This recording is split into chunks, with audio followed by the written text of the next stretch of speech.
ಬಾಲಿವುಡ್ನಲ್ಲಿ ನಟಿಯಾಗಿ ಮಿಂಚುತ್ತಿರುವ ನಿಶ್ವಿಕಾ ನಾಯ್ಡು ಅವರ ಕೈಯಲ್ಲಿ ಸಾಕಷ್ಟು ಅವಕಾಶಗಳು ಇವೆ. ಇದೇ ಮೊದಲ ಬಾರಿಗೆ ರಿಯಾಲಿಟಿ ಶೋಗಾಗಿ ನಿಶ್ವಿಕಾ ನಾಯ್ಡು ಅವರು ಕಿರುತೆರೆಗೆ ಕಾಲಿಟ್ಟಿದ್ದಾರೆ. ಜೀ ಕನ್ನಡ ವಾಹಿನಿಯಲ್ಲಿ ಮಹಾನಟಿ ಎಂಬ ರಿಯಾಲಿಟಿ ಶೋ ಪ್ರಾರಂಭವಾಗಿದ್ದು, ಅದರಲ್ಲಿ ನಿಶ್ವಿಕಾ ನಾಯ್ಡು ಜಡ್ಜ್ ಆಗಿ ಕಾಣಿಸಿಕೊಂಡಿದ್ದಾರೆ. ನಿಶ್ವಿಕಾ ನಾಯ್ಡು ಅವರ ಮೊದಲ ಸಿನಿಮಾ ಅಮ್ಮ ಐ ಲವ್ ಯು ತೆರೆಗೆ ಬಂದಾಗ ಅವರ ಪೋಷಕರು ಖುಷಿಗೆ ಕಣ್ಣೀರು ಹಾಕಿದ್ದರಂತೆ. ಮೊದಲ ಸಿನಿಮಾದಲ್ಲಿಯೇ ನಿಶ್ವಿಕಾ ಜೊತೆಗೆ ಅವರ ಅಮ್ಮನ ಫೋಟೋವನ್ನ ಕೂಡ ಸ್ಕ್ರೀನ್ ಮೇಲೆ ಹಾಕಲಾಗಿತ್ತಂತೆ. ಅದನ್ನ ಖುಷಿಯಿಂದ ಹೇಳಿಕೊಳ್ಳುತ್ತಾರೆ ನಟಿ ನಿಶ್ವಿಕಾ ನಾಯ್ಡು. ಮಹಾನಟಿ ಶೋಗೆ ಜಡ್ಜ್ ಆಗಿ ಬಂದಿರುವುದಕ್ಕೆ ನಿಶ್ವಿಕಾಗೆ ಖುಷಿಗಿಂತ ಜಾಸ್ತಿ ಹೆಮ್ಮೆಯಾಗುತ್ತಿದೆಯಂತೆ. ನಾನಿಲ್ಲಿ ಮಾರ್ಗದರ್ಶನ ಮಾಡುವುದಕ್ಕಿಂತ ಅನಿಸಿಕೆಗಳನ್ನ ಹೇಳುತ್ತೇನೆ ಅಂತಾರೆ ನಿಶ್ವಿಕಾ. ಈ ಶೋನಿಂದ ಸಾಕಷ್ಟು ಹೊಸ ಪ್ರತಿಭೆಗಳು ಬೆಳಕಿಗೆ ಬರಲಿವೆ ಎಂಬ ನಿರೀಕ್ಷೆ ನಿಶ್ವಿಕಾ ನಾಯ್ಡು ಅವರಿಗೆ ಇದೆ.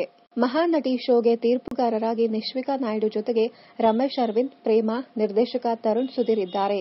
ತೀರ್ಪುಗಾರರ ತಂಡದಲ್ಲಿ ಸಾಕಷ್ಟು ಅನುಭವಿಗಳು ಇದ್ದಾರೆ. ಅವರಿಂದ ಏನಾದರೂ ಕಲಿಯುವುದಕ್ಕೆ ಪ್ರಯತ್ನ ಮಾಡುವುದು ನಿಶ್ವಿಕಾ ನಾಯ್ಡು ಅವರ ಉದ್ದೇಶವಾಗಿದೆ. ನಿಶ್ವಿಕಾ ನಟಿಸಿದ್ದ ಗುರು ಶಿಷ್ಯರು ಸಿನಿಮಾ ಆಣೆ ಮಾಡಿ ಹೇಳುತ್ತೇನೆ ಹಾಡನ್ನ ಮಹಾನಟಿ ವೇದಿಕೆಯ ಮೇಲೆ ಹಾಕಲಾಯಿತು. ಅದಕ್ಕೆ ನಿಶ್ವಿಕಾ ನಾಯ್ಡು ಡ್ಯಾನ್ಸ್ ಮಾಡಿದ್ದರು. ಇನ್ನಷ್ಟು ಕನ್ನಡ ಧಾರಾವಾಹಿ ಹಾಗೂ ಇನ್ನಿತರ ನ್ಯೂಸ್ ಅಪ್ಡೇಟ್ಸ್ಗಾಗಿ ಚಾನೆಲ್ ಅನ್ನು ಸಬ್ಸ್ಕ್ರೈಬ್ ಮಾಡಿ.